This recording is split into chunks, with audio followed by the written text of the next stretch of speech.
All right, guys, I couldn't wait any longer on lesson 5. All right, I want to get into this now. I'll probably drop this video right after the other one, but we got to get back into this. I don't even want to waste a day on this. All right, lesson 5. Ross Jeffries, speed seduction. This dude, all right, weirdo, yeah. He says, designing your mind is lesson 5. 1/3 of speed seduction is about you, the tools that create your state. Let's get to it, he says. Here's a gold key principle. Love how he says gold key principles. Beautiful women create altered states of consciousness. What do I mean by a state? A state is the combination of your internal representations. We talked about that. That's what you visualize, the sounds you make, what you say to yourself, and your physiology. Like the way you're breathing, your posture, your muscle tone, your movement, and the flows of sensation to your body. All right, think about it, guys. If you have a top 3 of the most amazing girls that you've ever met, you had an altered state of consciousness just being around them the day you met them. So yeah, that makes sense. On a deeper, more profound level, it's your beliefs about yourself, your sense of identity, your sense of capability, your sense of possibility, your sense of deservingness, and the meanings that you attribute to situations. Many, if not all, of these can be outside of conscious awareness. Remember, when things operate outside of conscious awareness, they tend to have an irresistible and hypnotic power. What do I mean by an altered state? That's a good question. Do I mean a mystic state of union within the universe? Not necessarily. That could be an altered state, but an altered state is simply a state in which the previous state you were in no longer around, and the learning and capability. What the fuck shit is he saying? Hold on. This altered state, I'm going to explain this better after we get done with this part. An altered state is simply a state in which the previous state you were in is no longer around, and the learning, capability, and the ways of thinking you had a moment ago are no longer available to you.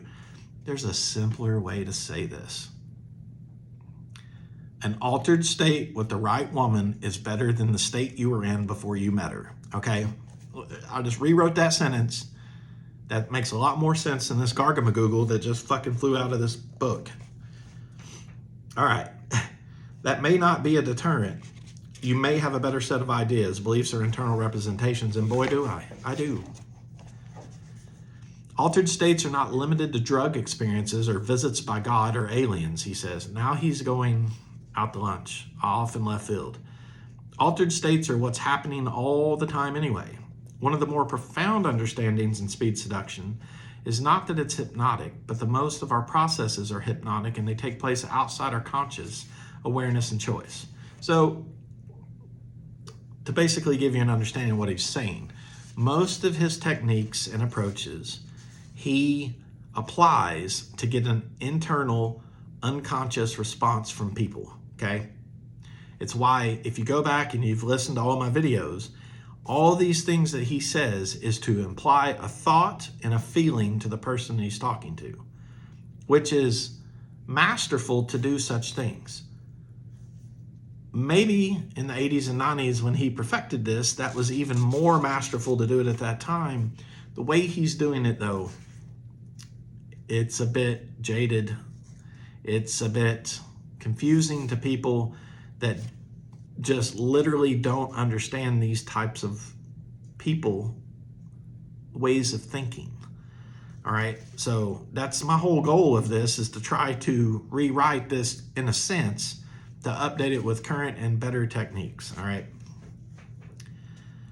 The real question is not, are you going to have an altered state, he says. The real question is, are you going to go into an altered state that's useful for you and serves your purposes? I've often said, if you're going to build an autopilot, why not build an autopilot that flies the plane instead of crashes into the ground? When you're in certain states, you're able to access learning or skills that are not available to you in other states. Let's take a pretty common example, he says. You probably know your phone number if I said, recite your phone number. Again, most of us don't know our phone number after we get it, okay? We don't learn it the way that we used to because we have cell phones now that'll do everything for us, and it takes a while. Better yet, you'll learn your phone number because you got to give it to people. But if I were to ask you what's your sister's phone number, or what's your, neighbor's phone number, we don't know these things. We just know that hit sister's number, hit neighbor's number, and it dials it for us. So this doesn't really work, this example. But anyway, continuing on, recite your phone number. You would just do it, he says. It's easy, piece of cake. Let's say I put you on a highway and you're going 70 miles an hour. All of a sudden your engine quits and there are flames leaping up everywhere, all throughout your car. You know you're a second away from dying. If I ask you to recite your phone number then, you might not be able to get access to that information. One of the things I would like you to understand is that learning and skills are state dependent. He's right. Why would you need your phone number if you're about to burn to death in a fucking car? Okay, yes. Okay, that makes sense. I don't know what he's getting at. We're going to learn this together. Another goal, key principle, he says, is that your state can be designed, controlled, and created by you. You don't have to accept a default state. A default state is a state that you typically go into because that's what force of habit has taught you to do. I don't want you to go into the default state. Hey, guess what? I don't either.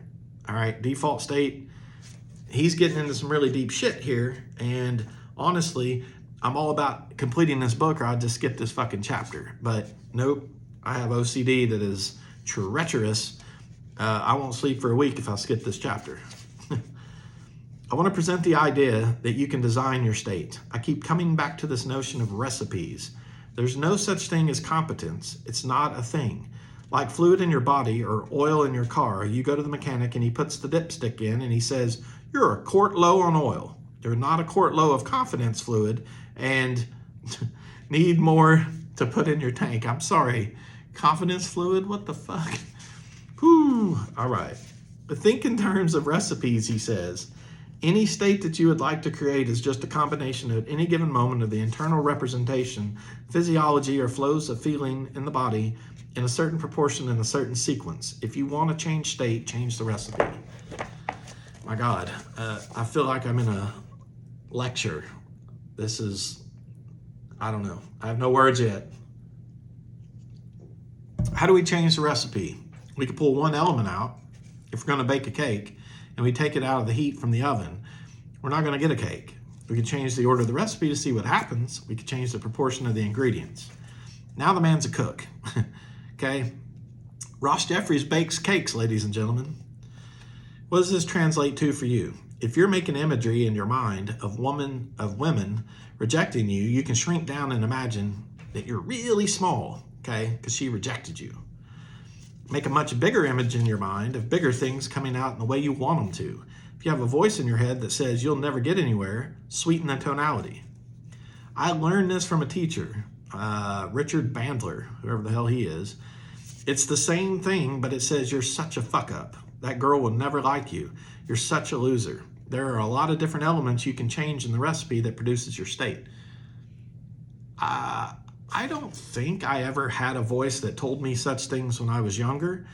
And before I had confidence, I psyched myself out before I even got to talk to anybody. And a lot of you guys do this. And I know that you do this because I've talked to a lot of you guys. You beat yourself up about what the outcome is going to be way before you even talk to anybody. And I'm here to tell you, you hear all these analogies about, oh, you only make the shots that you shoot, and you'll never know what happens if you don't try, and all these other things. Well, they're around for a reason, because it's true, okay? You have to physically talk to someone. Rejection's a good thing. Okay, I'll say that a second time. Rejection is a good thing. Nothing teaches you better than rejection does. And when you're rejected, you go back, you dust yourself off, and you figure out, what did I do that made this go so bad? And then you fix it. You tweak it just a little bit, and then you go back and you try again, not with the same person. There are times you can, but move on to someone else and see if that thing that you tweaked gets you further. You know, a lot of you guys are video gamers out there. I don't know shit about video games, but what I do know is there are certain things that you're trying to get to in the game, Back then, in my day, it was called checkpoints that you're trying to achieve to finish the game. So little by little, you're getting to these things. Look at it as a checkpoint. As you tweak these things, it allows you to have more time with the next person that you talk to.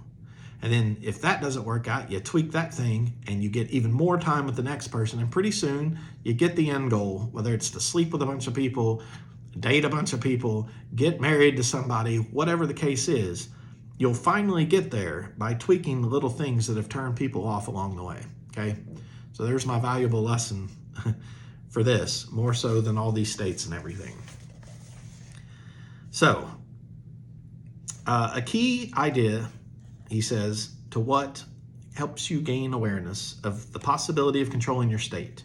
Even beyond controlling, you gain the possibility of playing with or designing it. I certainly think control is better than no control at all, but even better than control is design, play, or fun.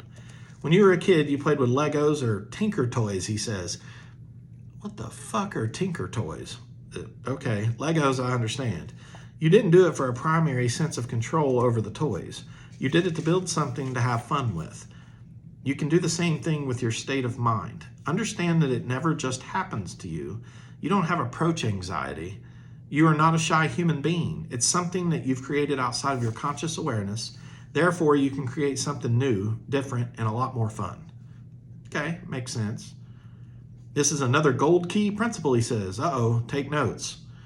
Granted, beautiful women are going to create an altered state. Why not design the state you wish to be in? You could stop and say, what would be the most useful for me in terms of my internal representations, what I visualize, how I talk to myself, and the flow of feelings in my body?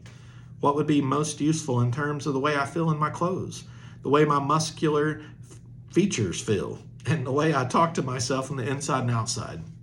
By the way, if you're going to talk to yourself, don't do it in an outside voice, okay? Keep that shit to yourself if you're talking to yourself. What beliefs would be most useful for you to have? Do you think it would be useful to have the belief that one woman who's beautiful judges you as being inadequate? Every beautiful woman is going to get the message telepathically, and you'll be cut off for life.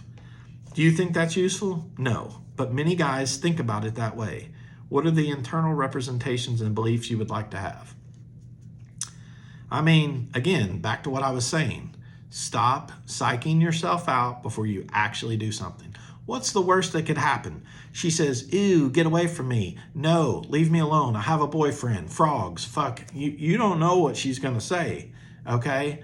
You have no idea. You're not going to know until you try. And maybe, just maybe, she says, all right, sure, I'll go out with you. Where are we going? What are you buying me? I'm hungry for this. Let's go watch that. Come over to my place. You never know. Now, what if you built the belief that you never got rejected? Okay, you just learned something about the way you need to get where you want to go, you have fun, or you discover that the other person has good taste. Learning to create your own meanings and beliefs about things is also a powerful part of designing your state. I do this if I want to talk to somebody and go out with somebody. I don't even entertain the possibility of being rejected. I more along the lines think about what are some things that they're interested in that I know something about, or possibly that I'm interested in, to communicate this with, to get a sense of connection. Okay, I like that. It's worked well. He says, here are some ways to create leverage with your state. People often come to me. They've been stuck for a long time. My job as a coach is not usually to answer the questions they're asking. The question they're asking is limited by the very thinking that's keeping them trapped. I often have to step back and say, where can I find leverage with this person? As you grow in your role as a student of mine, in whatever capacity, you'll learn what you want to do and how to do that. You'll find that I'm very good at pointing out the leverage. There are a lot of things you can do. You can change the perceived meaning of the interaction. Okay, I'm going to stop there on that one. And I'm glad he's getting into leverage. I just spoke on that before I continued reading about how you have to think about what is going to open up a conversation and keep interest, okay? There are many ways to do that, many places that you can go to do that with other people, but practicing it in a very comfortable setting is key at first. For instance, think about, and I'm sure there's people all over the world that can access YouTube, so environment's going to be different. But right now, I want you guys to think about 3 places that you think you could go out, meet strangers, and have a conversation with them, okay? Take some time and really think about those. Now, these are for the people out there that are really struggling with dating and relationships and everything else. Socially, maybe they're not there, but I want you to really think about 3 places that you feel is a safe zone, okay? For me, if I had to pick 3 places that are super safe, if I needed them, one is the grocery store. I love the grocery store. I'm comfortable at the grocery store. I go there every day to get groceries, and I know pretty much everyone that works there. So when I walk through that door, I have a sense of comfort. I have a smile on my face when I interact with people. And if I were to show, how this works out in the real world, a grocery store is where I would go. 2, school. If you guys are in school, colleges are a great place to go because college has people of all ages, but they're there for one thing, okay? Just like a grocery store, they're there for one thing. You can go ahead and eliminate most of the questions of the why, the where, the when, all this other stuff. You know why they're there. So frame your responses and your interactions accordingly. And then 3, church. I'm going to say church for a lot of reasons. For people that have a hard time talking to people, church is going to do this. Love it or hate it, people are not going to reject you inside the church. Okay? They're not. It's a great place to practice. This is not a popular opinion, I'm sure, amongst most people listening, but start up conversations with random people at church, and it will help you tremendously because they will not say no, and they will sit there and listen to you for as long as you want to go on about stuff, and it really helps you later on. And I hope Jesus does not send a lightning bolt my way. That'd be great, but it's a great place. All right, I'm going to run. Thank you guys for hanging out. Again, subscribe, send me questions. I love questions. And let me know how you guys are doing. Ask me, anything. I'll talk to you about anything you want to know on or off topic. But have a good day. Good to see you guys again. Love you. Take care.